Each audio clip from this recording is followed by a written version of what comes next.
गौतम बुद्ध की अमोघ कहानियां। एक बार की बात है, आनंद ने भगवान बुद्ध से पूछा, जल, वायु, अग्नि इत्यादि तत्वों में सबसे शक्तिशाली तत्व कौन सा है? भगवान बुद्ध ने कहा, आनंद, पत्थर सबसे कठोर और शक्तिशाली दिखता है, लेकिन लोहे का हथौड़ा पत्थर के टुकड़े टुकड़े कर देता है। इसलिए लोहा पत्थर से अधिक शक्तिशाली है। लेकिन लोहार आग की भट्टी में लोहे को गलाकर उसे मनचाही शक्ल में ढाल देता है, इसलिए आग लोहा और पत्थर से अधिक शक्तिशाली है। मगर आग कितनी भी विकराल क्यों न हो, जल उसे शांत कर देता है। इसलिए जल पत्थर, लोहे और अग्नि से अधिक शक्तिशाली है। लेकिन जल से भरे बादलों को वायु कहीं से कहीं उड़ाकर ले जाती है, इसीलिए वायु जल से भी अधिक बलशाली है।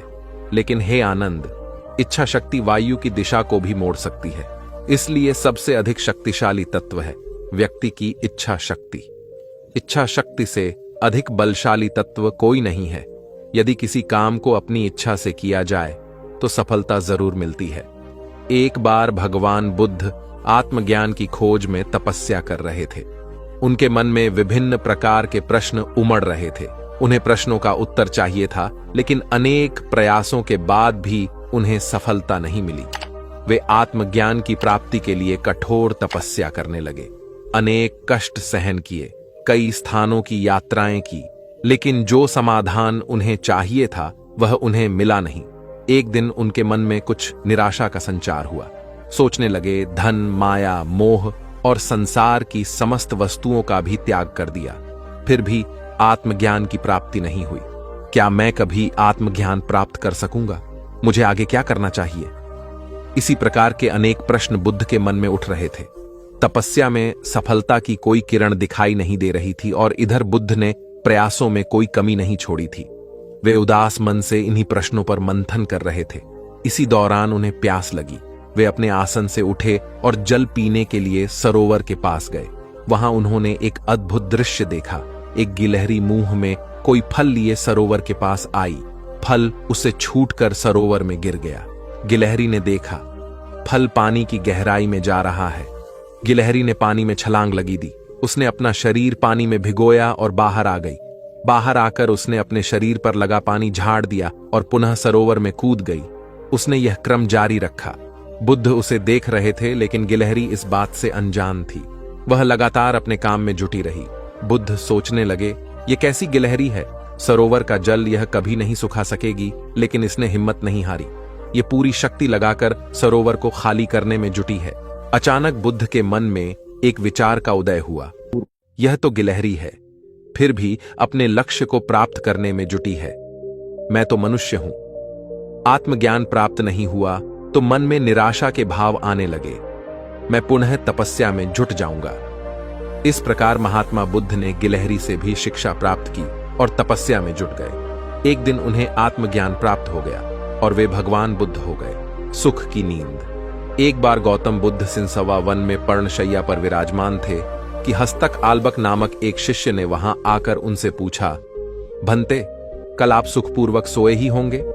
हां कुमार, कल मैं सुख की नींद सोया। किंतु भगवन, कल रात तो हिमपात हो रहा था और ठंड भी कड़ाके की थी। आपके पत्तों का आसन तो एकदम पतला है, फिर भी आप कहते हैं कि आप सुख की नींद सोए। अच्छा कुमार, मेरे प्रश्न का उत्तर दो। मान लो किसी गृहपति के पुत्र का कक्ष वायु रहित और बंद हो। उसके पलंग पर 4 अंगुल की पोस्तीन बिछी हो, तकिया कालीन का हो तथा ऊपर वितान हो और सेवा के लिए 4 भार्याएं तत्पर हों। तब क्या वह गृहपति पुत्र सुख से सो सकेगा? हां भंते, इतनी सुख सुविधाएं होने पर भला वह सुख से क्यों न सोएगा? उसे सुख की नींद ही आएगी। किंतु कुमार, यदि उस गृहपति पुत्र को रोग से उत्पन्न होने वाला शारीरिक या मानसिक कष्ट हो तो क्या वह सुख से सोएगा? नहीं भंते, वह सुख से नहीं सो सकेगा। और यदि उस गृहपति पुत्र को द्वेष या मोह से उत्पन्न शारीरिक या मानसिक कष्ट हो तो क्या वह सुख से सोएगा? नहीं भंते, वह सुख से नहीं सो सकेगा। कुमार, तथागत की राग, द्वेष और मोह से उत्पन्न होने वाली जलन जड़ मूल से नष्ट हो गई है। इसी कारण सुख की नींद आई थी। वास्तव में नींद को अच्छे आस्तरण की आवश्यकता नहीं होती। तुमने यह तो सुना ही होगा कि सूली के ऊपर भी अच्छी नींद आ जाती है। सुखद नींद के लिए चित्त का शांत होना परम आवश्यक है, और यदि सुखद आस्तरण हो तब तो बात ही क्या। सुखद नींद के लिए वह निश्चय ही सहायक होगा। वृक्ष का सम्मान। गौतम बुद्ध एक दिन एक वृक्ष को नमन कर रहे थे। उनके एक शिष्य ने यह देखा तो उसे हैरानी हुई। वह बुद्ध से बोला, भगवान, आपने इस वृक्ष को नमन क्यों किया? शिष्य की बात सुनकर बुद्ध बोले, क्या इस वृक्ष को नमस्कार करने से कुछ अनहोनी घट गई? शिष्य बुद्ध का जवाब सुनकर बोला, नहीं भगवान, ऐसी बात नहीं है, किंतु मुझे यह देखकर हैरानी हुई कि आप जैसा महान व्यक्ति इस वृक्ष को नमस्कार क्यों कर रहा है। वह न तो आपकी बात का जवाब दे सकता है और न ही आपके नमन करने पर प्रसन्नता व्यक्त कर सकता है। बुद्ध हल्का सा मुस्कुराकर बोले, वत्स, तुम्हारा सोचना गलत है। वृक्ष मुझे जवाब बोलकर भले न दे सकता हो, किंतु जिस प्रकार प्रत्येक व्यक्ति के शरीर की एक भाषा होती है, उसी प्रकार प्रकृति और वृक्षों की भी एक अलग भाषा होती है। अपना सम्मान होने पर ये झूमकर प्रसन्नता और कृतज्ञता दोनों ही व्यक्त करते हैं। इस वृक्ष के नीचे बैठकर मैंने साधना की। इसकी पत्तियों ने मुझे शीतलता प्रदान की, धूप से मेरा बचाव किया। हर पल इस वृक्ष ने मेरी सुरक्षा की। इसके प्रति कृतज्ञता व्यक्त करना मेरा कर्तव्य है। प्रत्येक व्यक्ति को प्रकृति के प्रति सदैव कृतज्ञ बने रहना चाहिए, क्योंकि प्रकृति व्यक्ति को सुंदर व सुघड़ जीवन प्रदान करती है। तुम जरा इस वृक्ष की ओर देखो कि इसने मेरी कृतज्ञता व धन्यवाद को बहुत ही खूबसूरती से ग्रहण किया है, और जवाब में मुझे झूमकर यह बता रहा है कि आगे भी वह प्रत्येक व्यक्ति की हर संभव सेवा करता रहेगा। बुद्ध की बात पर शिष्य ने वृक्ष को देखा तो उसे लगा कि सचमुच वृक्ष एक अलग ही मस्ती में झूम रहा था, और उसकी झूमती हुई पत्तियां, शाखाएं व फूल मन को एक अद्भुत शांति प्रदान कर रहे थे। यह देखकर शिष्य स्वतः वृक्ष के सम्मान में झुक गया। मछुआरा बना चित्रकार। एक बार गौतम बुद्ध घूमते हुए एक नदी के किनारे पहुंचे। वहां उन्होंने देखा कि एक मछुआरा जाल बिछाता और उसमें मछलियां फंसने पर उन्हें किनारे रख दोबारा जाल डाल देता। मछलियां पानी के बिना तड़पती हुई मर जाती। बुद्ध यह देखकर द्रवित हो गए और मछुआरे के पास जाकर बोले, भैया, तुम इन निर्दोष मछलियों को क्यों पकड़ रहे हो? मछुआरा बुद्ध की ओर देखकर बोला, महाराज, मैं इन्हें पकड़कर बाजार में बेचूंगा और धन कमाऊंगा।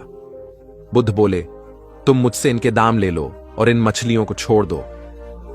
मछुआरा यह सुनकर खुश हो गया और उसने बुद्ध से उन मछलियों का मूल्य लेकर मछलियां बुद्ध को सौंप दी। बुद्ध ने जल्दी से वे सभी तड़पती हुई मछलियां वापस नदी में डाल दी। ये देखकर मछुआरा दंग रह गया और बोला, महाराज, आपने तो मुझसे मछलियां खरीदी थीं, फिर आपने इन्हें वापस पानी में क्यों डाल दिया? यह सुनकर बुद्ध ने कहा, ये मैंने तुमसे इसलिए खरीदी हैं ताकि इनको दोबारा जीवन दे सकूं। किसी की हत्या करना पाप है। यदि मैं तुम्हारा ही गला घोंटने लगूं तो तुम्हें कैसा लगेगा? यह सुनकर मछुआरा हैरानी से बुद्ध की ओर देखने लगा।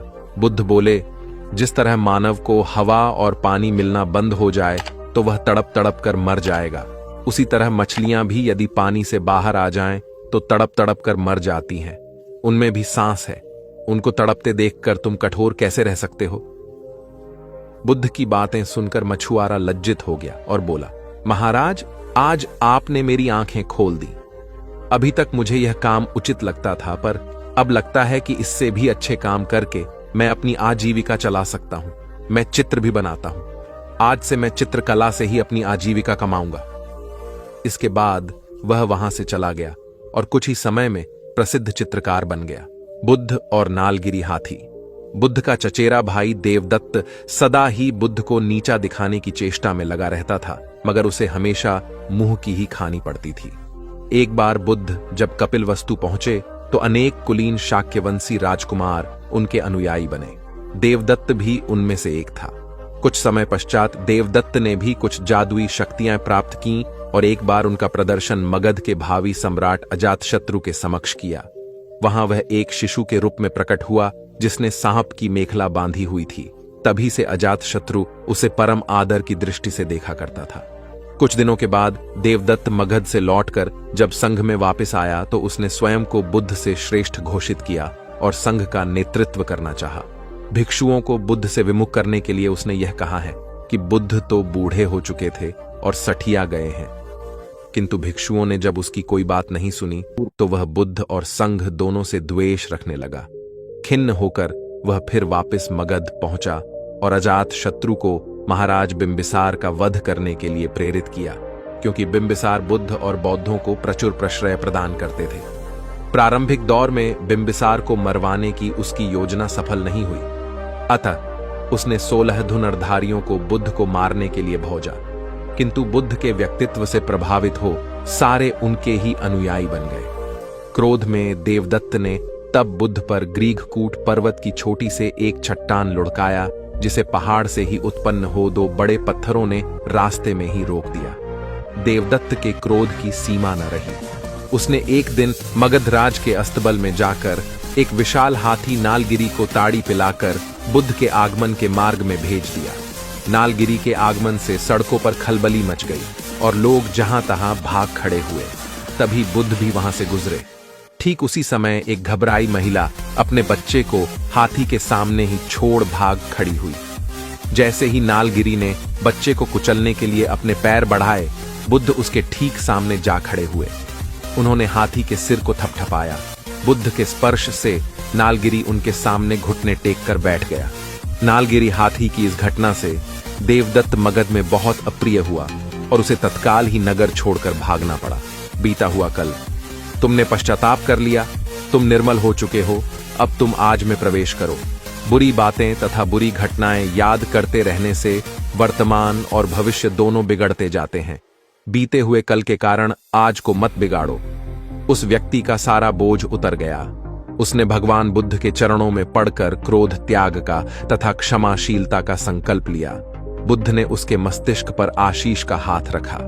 उस दिन से उसमें परिवर्तन आ गया और उसके जीवन में सत्य, प्रेम व करुणा की धारा बहने लगी। मित्रों, बहुत बार हम भूत में की गई किसी गलती के बारे में सोचकर बार बार दुखी होते और खुद को कोसते हैं। हमें ऐसा कभी नहीं करना चाहिए।